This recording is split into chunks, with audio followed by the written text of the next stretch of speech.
All hits, all the time. Star 98.3, you got to shake it off. That's Taylor Swift. Good morning, everybody. Welcome to the show. It is 23 minutes in front of 8 o'clock, 7:38.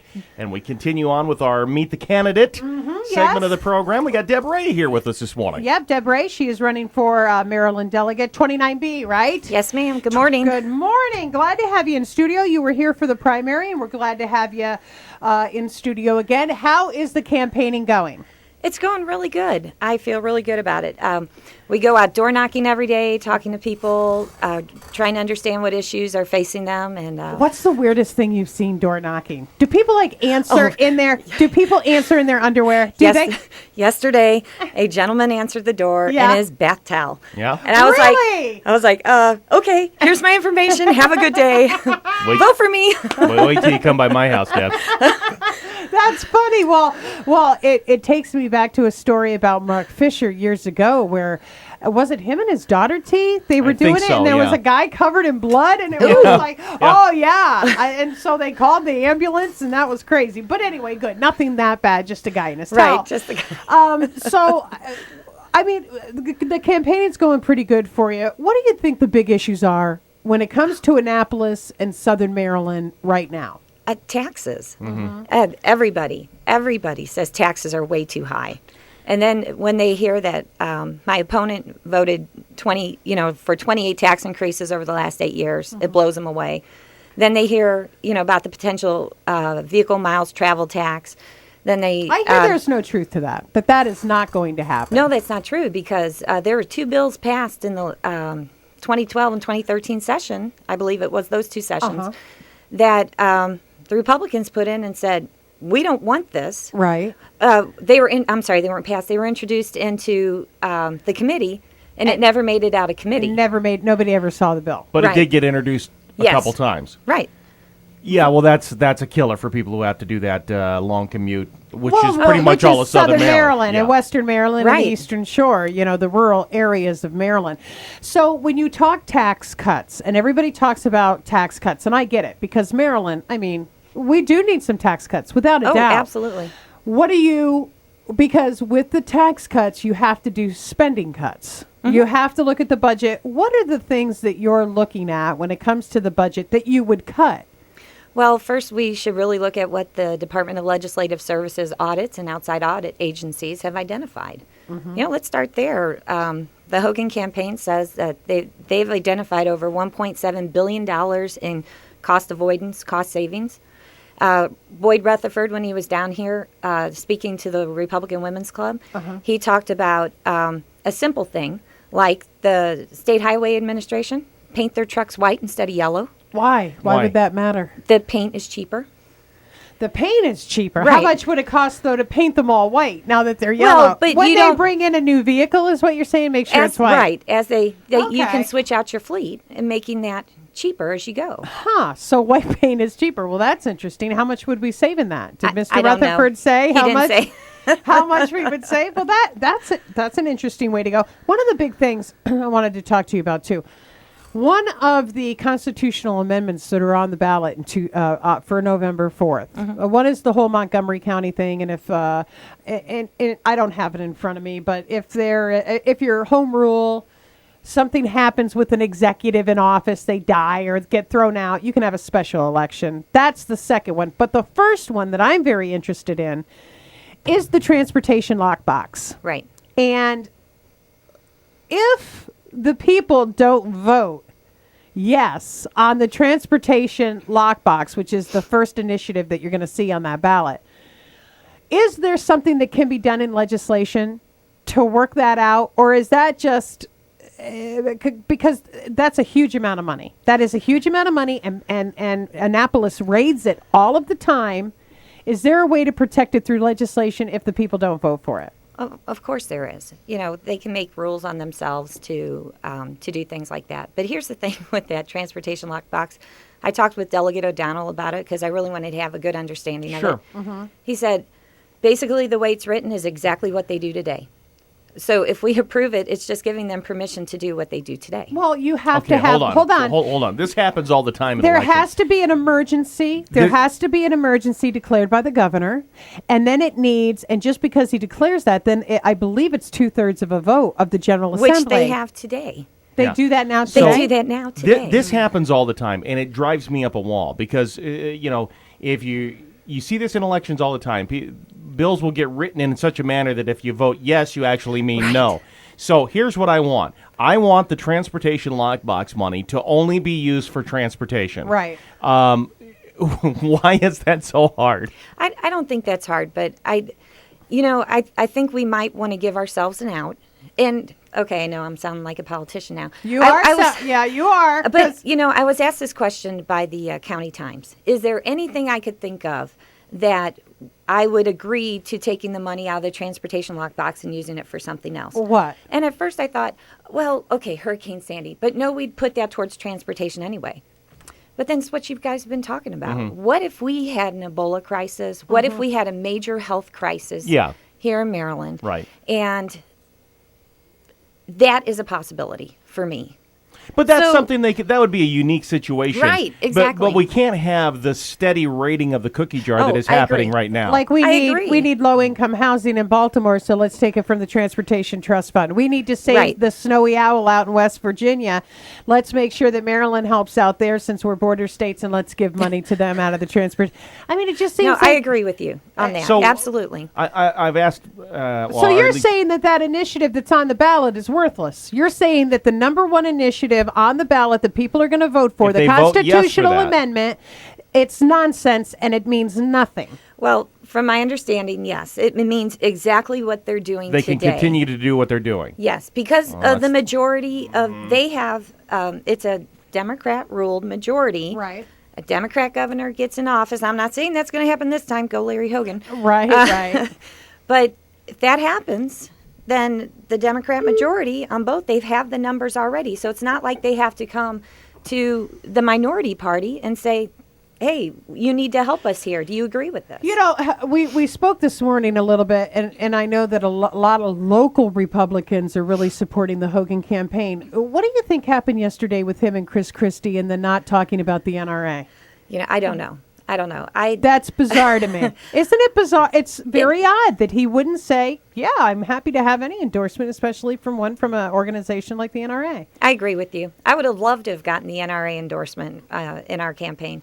I know you are a strong proponent and supporter of the Second Amendment. Right. I got the highest rating a candidate can get from the NRA. I got an A rating. So I'm Well, pretty that's proud good. of that. Yeah, sure. Let's talk a little bit about what brought you to politics. Because before we went on the air, I had asked you the question: is this your first time running for Right. an office? And you said it was. So okay, so there you are. You're Deb Rey. You're sitting at the kitchen table one night, and you say, by God, I'm going to run for office. I've had enough. That's right. Okay, so what did it? Why are you doing it? Well,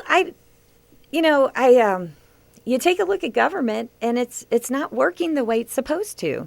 And you see things going on, and you're like, no, they're not listening to me. They're not making the right decisions. And so I was like, well, how can I ask anybody else to get up and run if I'm not willing to do it myself? So that's why I said, I'm going to run, because I think I can make a difference in Annapolis. I think I can better represent the people of St. Mary's County in District 29B than the person who's in office right now. Okay. The last time you were on the air with us, you had said something that kind of stuck with me a little bit. And you had said that you would not compromise, and I believe it was your values. You My wouldn't- principles, Your right. principles. You wouldn't compromise your principles. How do you go to Annapolis, and how do you get along and get things done and pass? Because if you don't compromise on anything, I didn't say that. I said no, you didn't. You didn't. But if you get up there and your principles are brought into question, and it's something that can help Southern Maryland, then we're just Congress. Then we're just fighting, and nothing is getting done. Do you know what I mean? Are you going to be able to reach across the aisle, even when your principles are called into question, and be able to get along and maybe get some stuff passed? Oh, absolutely. I think you first start with where you agree. What can we agree on? I think we all agree taxes are too high. Well, let's start reducing them. Yeah, but But what principles would you like me to compromise on? You want me to compromise on my pro-life principles? Do you want me to fund abortions? I don't want to do that. And there's a lot of people that don't want me to do that either. Right. And, you know, there's a lot of people in Southern Maryland that are pro-choice. that's fine that they're pro-choice, but is abortion choice? Is abortion For me, birth control? For me, it is choice. I'm a pro-choicer. I've marched for pro-choice. Okay. So that's something that we will not compromise on. So if that comes up, if you and I are sitting up in Annapolis, you're not going to compromise your values, and I'm certainly not going to compromise mine. So bam, we have a loggerhead, and nothing gets approved and nothing gets passed, and then you have women out here. But why are you asking me to fund your choice?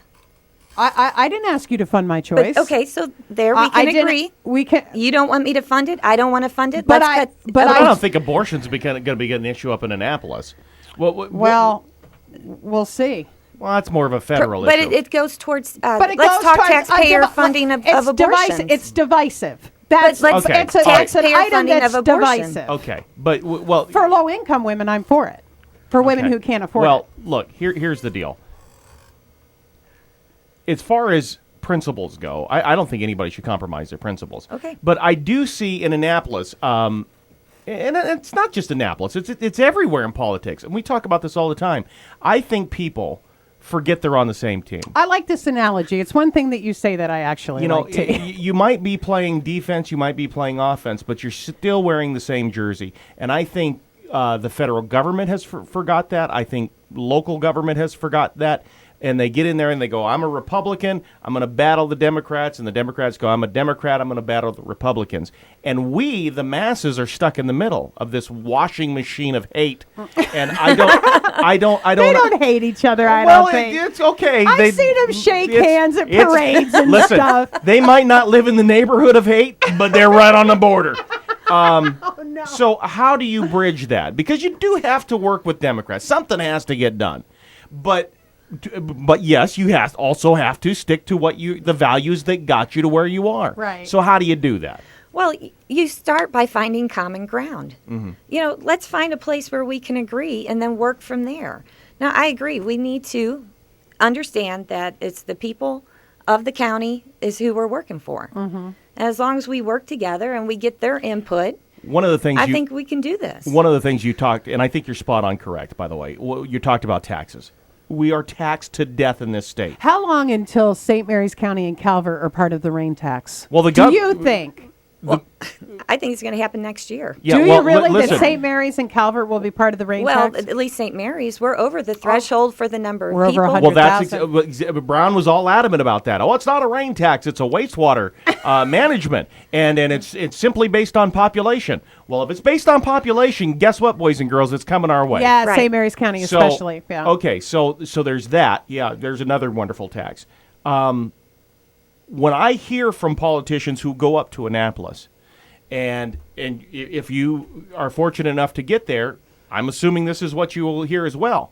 Annapolis simply says, we're not taxing enough. Mm-hmm. How do you climb that mountain? How do you climb that mountain?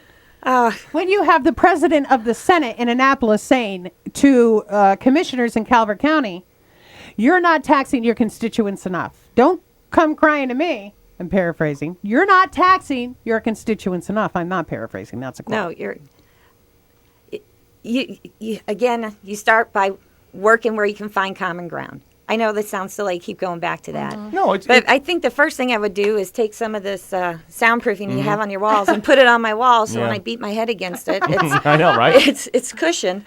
But we are overtaxed, and everybody knows that. And it's the results of our overtaxing is shown. People are leaving. 8,000 businesses have closed or left Maryland. And people are leaving. Right. People are leaving in droves. And Yes, they are. And anybody who is not leaving, of the group that is not leaving, 50% of that group says the only reason I'm not leaving is because I got a job here. Right. So if it wasn't for financial reasons, Right. I'd be out the door. You know, and people are talking about when they retire, they're out of here. Mm-hmm. Oh, I hear that all the time. West Virginia, North Carolina. That's where they want to go. Right. They don't want to stay in Maryland. Finding common ground is, I think, an admirable and decent thing to look for.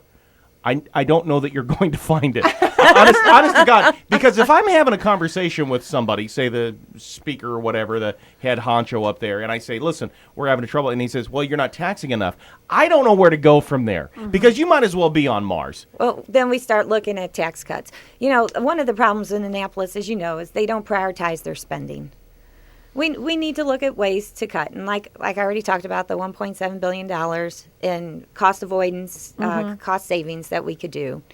And then, I would like to see there. that. I would like to see where the cost savings are. Who put that out? The Hogan campaign did. The General Accounting, some firm. The Department of Legislative Services, audits and outside audits. I would like to see that on where they think that the money could be saved, because you know, the minute you put that list out there, there's people in those groups going, wait a minute. Right. That's another problem that you run across too. We're talking with Deb Rey, and she is running to be a delegate in Annapolis. So we got a couple minutes left here, Deb. What do you want people to know about you? Well, I'm a retired military officer. I retired from the Air Force in 2009, and we moved down here. Love St. Mary's County. In the Air Force, I was a logistics officer. That meant I see problems, and I see ways to pull different things together to solve the problem, to make the picture happen, to make the mission happen. Right.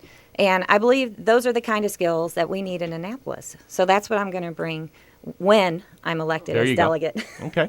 All right. Well, listen, her name is Deb Rey. You're going to see her on the ballot. And you're going to see her out waving. Yes. You're out all the time. Where are you going to be today? Well, today we didn't wave. We were, we usually do the 6 a.m. to 7:30 a.m. shift. Right. And because of the rain, don't want to do any more distractions for the drivers. Right. Good idea. Good idea. I think our next one is probably tomorrow at Route 5 in Great Mills. Oh, okay. Busy intersection. I am incredibly interested in what you said about that transportation, whether the lockbox thing. Yeah, if we because vote for that's it, a misconception, obviously, on my part, because I thought that it was finally something that, hey, fantastic, let's put this lockbox on there, but you're saying it's already being done. You know what it does? This is completely just talking. Well, you're here. Good luck now. You're in this studio, Deb. You're not getting out. It really creates a sense of deception on my part. When I go in to vote, when I go in to vote, I don't want to feel like it's some kind of